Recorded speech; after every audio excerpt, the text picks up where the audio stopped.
G'day, welcome back to the channel and welcome to another crazy dose of EV and net zero insanity in MGUY EV news for Sunday the 8th of June 2025. Be sure to follow me on the usual socials for more content, links in the description, and please make sure you're subscribed and have enabled all notifications so you don't miss out on any future videos. And if you'd like to support this channel, why not buy me a coffee? Click the link in the description or scan the QR code on screen. So this first story, it's hilarious and terrifying at the same time. Now, we've seen stories on this channel about Teslas that have been involved in accidents and the external door handles don't pop out, they don't connect to the mechanical door release, and so people have had to smash windows to get people out. And although there is an emergency release for the doors internally, if you're shaken or concussed or even unconscious, you're not going to be able to open those or locate those emergency releases easily.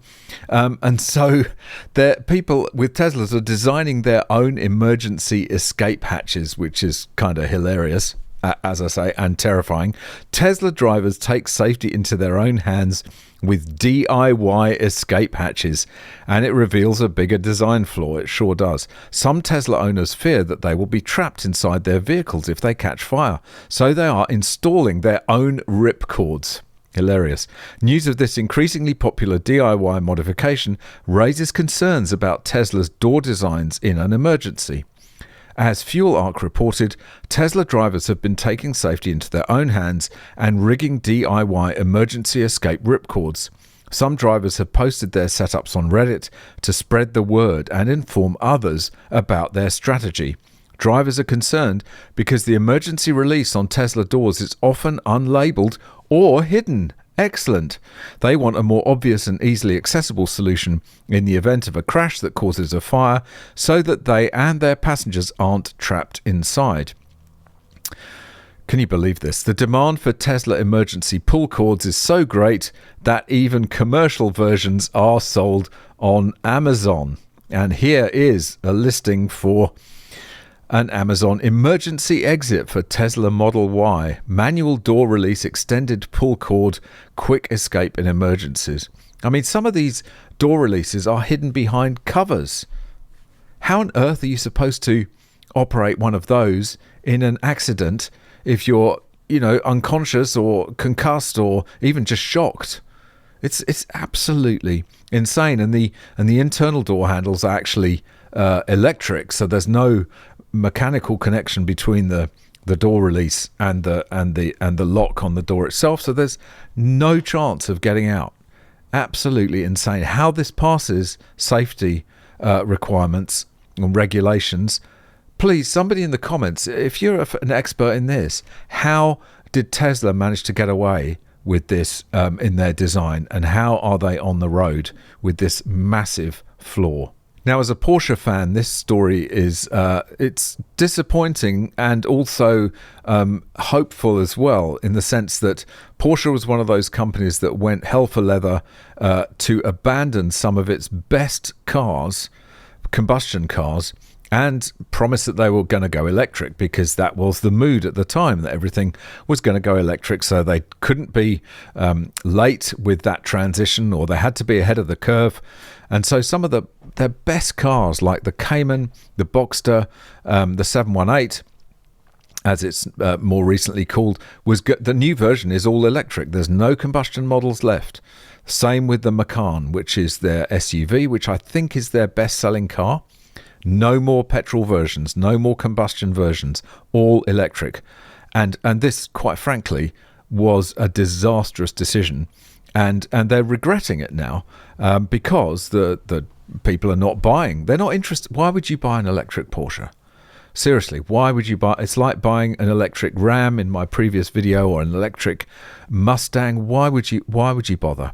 Why would you bother? You buy it because of the engine, that beautiful flat six. But they're backtracking, which is good. So there is hope. How EVs are destroying one of the best car brands in the world. Porsche in fierce storm as electric car sales decline leaves the brand reversing its plans. Hallelujah.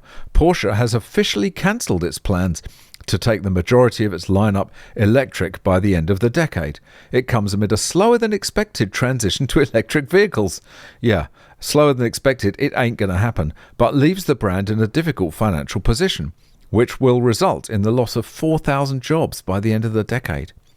Speaking at its annual general meeting for investors this week, Porsche management put a positive spin on what is a very difficult situation, having previously announced that the 718 Cayenne and a new 3-row SUV would all join the Macan with electric powertrains. Insane. Leaving only the 911 with an internal combustion engine, Porsche is now making major changes. It said it would be a significantly longer transition phase globally on the journey to an electric mobility. I don't think that is the journey we will be making. Well, certainly not battery electric. There may be some other kind of electric propulsion at some point in the future, but it certainly ain't going to be batteries, which has meant its plans to go majority electric simply are no longer viable. Instead, the company said it intends to strategically reposition its battery activities, which is code for, we're in the shit, folks, we need to do something about it, and will offer more models with internal combustion engines and plug-in hybrid powertrains in the short and mid-term. The world has changed, said Porsche CEO Dr. Oliver Blume. We are experiencing a fierce storm. Yes, but we are doing everything we can to counteract them. Well, what Porsche should do is do what it does best, build awesome sports cars with combustion engines. If people want to buy a hybrid version, well, fair enough. But, you know, what they do best is build awesome sports cars with combustion engines. And if you put an electric motor in a Porsche, it ain't a Porsche anymore. It's a bland eco blob, as we all know. And this is a couple of stories from Australia which show that we're suddenly getting some conflicts between the environmentalists on one side who want to save the planet by going all net zero by 2050 and the environmentalists on the other side who say, oh, hang on, we can't cover the beautiful countryside with solar panels and wind farms. And suddenly it's because, you know, that side, these guys have been silent up until now. They've been, you know, just completely happy for acres and acres of wind farms and solar panels to be strewn across the landscape. Now they've woken up again, which is good. Renewables rollout on a collision course with green groups study. Green activists will slow Australia's clean energy rollout and jeopardise Labour's broader climate goals. Good, unless governments consider changing the location of planned renewable zones to accommodate environmental and lands rights concerns. New research shows many of Australia's biggest renewable energy projects are slated for areas that are highly likely to antagonise environmental and farming groups, undermine social licence, and threaten net zero targets with costly delays and legal action. Don't forget, none of this would be necessary if we built nuclear power plants. None of it. Australia has a goal, a ridiculous, ludicrous, insane goal of achieving 82% renewable energy generation by 2030. This is the kind of stuff that in Chris Bowen's mind is, yeah, we can do that. Yeah, no worries. Which underpins its commitment to achieve 43% emissions reductions on 2005 levels by 2030. And don't forget, Australia emits about 1.5% of total global emissions.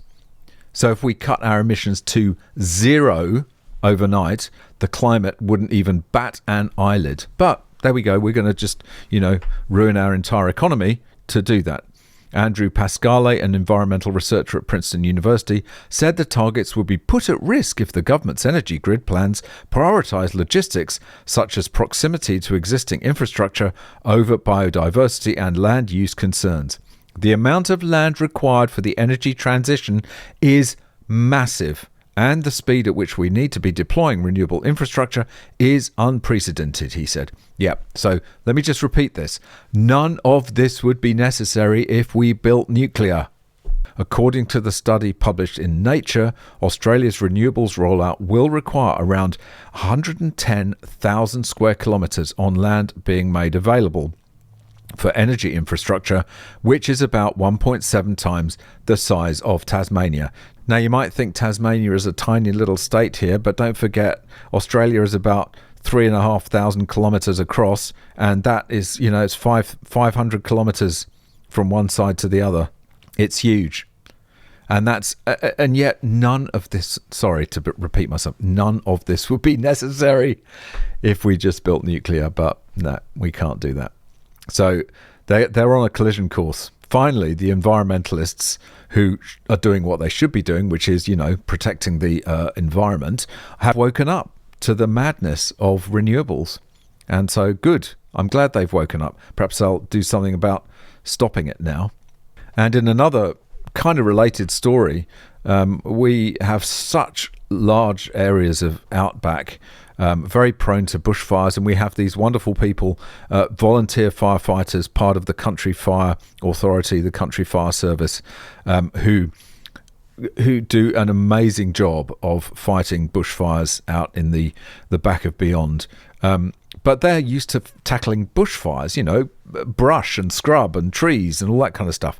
They're not going to be happy when they have to fight a battery energy storage system and a lithium-ion battery that's in thermal runaway, and they're not going to do it, basically. And this, because obviously we need battery energy storage systems to smooth out the unreliable and intermittent wind and solar. So they're going to have to be built all around the country. Volunteer firefighters fear renewable energy projects will put bushfire-prone town at risk. Of course it will. The town of Dedarang, nestled in Victoria's Kiwa Valley, has felt the impact of several bushfires through the decades. It's why most of the town's population, around 200 residents, are fighting proposals to build 2 battery energy storage systems, BESS, on private land. As they rightly should. It's one of the highest, most bushfire-prone areas in the state. If they lose control, it will go, and then it will be chaos, said local resident Paul Ingram. Absolutely right. Late last year, Mint Renewables and Trina Solar submitted planning applications to the Victorian state government to build a BESS in Dedarang. The systems were designed to support wind and solar renewable energy by storing excess electricity and releasing it when demand is high. Dedarang is full of CFA volunteers, most are farmers, and they fear the fire risk that lithium-ion batteries could pose for the town. Doug Connors, a CFA volunteer in Dedarang for 50 years, says the town wouldn't be able to fight a battery fire if one erupted. No, of course not. As a brigade, we're equipped and trained to fight grass and scrub fires, he told 7:30, a TV show. A battery fire, all of a sudden, it's involving toxic chemicals and smoke. And we don't have the equipment or the training to deal with it. Teresa Hicks is a third-generation dairy farmer with 3 young children. She and her fiancé Darren Sagrera are CFA volunteers, and her father Jack Hicks is a former CFA group captain at the Dedarang Brigade. She says her family wouldn't feel comfortable fighting a battery fire because it would be too toxic. No one's going to get on the fire truck anyway because it's too dangerous. We're not the only ones being affected. Wherever a bushfire gets into is going to be affected. Bushfires will run for hundreds, if not thousands of kilometres. We've seen it, so that's the risk. Absolutely right. And they shouldn't have to do this. They should only be, their job is to fight bushfires, grass and scrub fires, as they say. And these battery energy storage systems, can you imagine? They would set off a bushfire that would last for weeks. And again, if we only built nuclear, we wouldn't need any of this nonsense. Any of it. Here's another interesting story, this time from Ireland, how a single family, I believe, has managed to shut down half a wind farm because of the noise. Good for them. I mean, what an ordeal to have to go through. I have to say, that would have been absolutely terrible. But good for them for sticking at it and finally coming out on top. Judge shuts down turbines over noise and slams unimpressive wind farm owners. High Court in Dublin orders permanent switch off of 3 Nordex machines and payment of aggravated damages. That's normally reserved for when the defendants have been badly behaved. A judge ordered the shutdown of half of the project's turbines and slammed the seriously unimpressive approach of the wind farm's owner and operator as he ruled they have to compensate local residents over noise and nuisance. The judgment at the High Court in Dublin requires the permanent switch-off of 3 of the 6 Nordex machines at the Gibbet Hill wind farm in Wexford, Ireland, after a 12-year standoff with a couple whose home is nearby. God, that must have been so tough. The judge also ordered the project's investment fund owner Wexwind Limited and developer and operator ABO Energy Ireland to between them pay the complainants a total €300,000 compensation for noise nuisance stretching back to 2013 and an extra €60,000 in aggravated damages for their approach to resolving the issue. Costs for the case will be decided later. Well, more people should be doing this. It's like the environmentalists earlier who've been, asleep at the wheel while acres and acres of solar farms and wind factories have been put up across some of Australia's most unspoilt and beautiful landscapes. And they've just, not bothered. Perhaps they'll now, wake up and start taking action like this to preserve some of that beautiful countryside. Let's hope so. In the US, interest in EVs is not merely slowing down its increase, it is actually going backwards. This is disastrous for the EV transition. People are not kind of coming around to the idea as you think they might have done. The more you get to know about EVs, you might think, oh, well, yeah, it's okay. I think I might go for one of those. But no, the more they learn about EVs, the less they want one. It's normally people who don't know much about EVs who are lulled into this false sense of security with buying one. And it's only after they've had it for a while they realise this is awful. A good thing that people are doing more research about EVs and they're finding that they're impractical, inconvenient, expensive, and they won't just do the job of a regular combustion car. And this is being played out and revealed in the survey results. American interest in EVs plummets to lowest level since 2019. 63% of Americans say it's unlikely they'll purchase an EV for their next car. That is disastrous. Just 16%, 16% of US adults report they're likely or very likely to purchase an electric vehicle as their next car, according to a new survey by the AAA. That's the lowest level since 2019, when 25% of American adults thought it was likely or very likely that an EV would be their next purchase. And it spells bad news for America's transition away from the internal combustion engine. Just think about it. 2019, that was before most of the EV madness has started. Well before.